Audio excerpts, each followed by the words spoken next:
The man is tied to the bed. The woman presses her foot on his chest, then slides it up to his face. Unable to bear it, the man struggles desperately but to no avail. He begs the woman to let him go, but she slaps him repeatedly across the face, forcing intimate contact on him. The story goes back to Father's Day. The man is working when a knock at the door interrupts his thoughts. He opens the door to find two girls standing outside. They're lost and have lost their phones, wanting to borrow his phone to contact their friends. The man initially wants to refuse, but seeing how helpless the two girls look, his heart softens and he invites them in. The girls are very polite, taking off their shoes as they enter, which immediately wins the man over. So he brings them towels to dry their hair, then thoughtfully calls them a taxi. But due to the storm, the car won't arrive for 45 minutes. So the girls have no choice but to wait on the couch. Since their clothes are soaked, they ask to use the dryer, and the man can't refuse. He lets them change into bathrobes, then takes their clothes to dry. But when he returns to the living room, the girls are already blasting rock music and partying while holding his pet dog.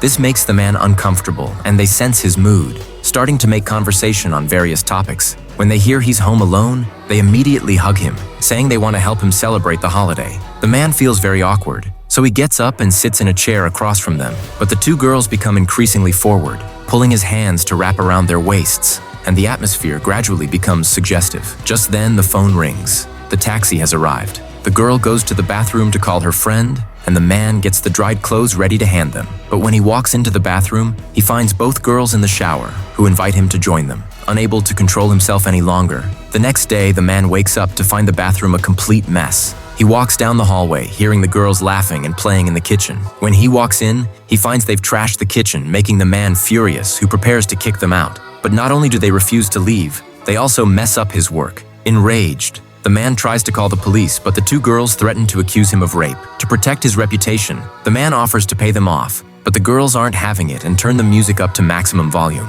The man can't take it anymore. Seeing him losing it, they get scared and say they'll leave immediately. However, that night the man hears strange noises from the living room. When he goes to check, he finds a picture frame smashed. Before he can react, he's knocked unconscious. When he comes to, he finds himself tied to the bed. He begs them to let him go, but the girls remain unmoved.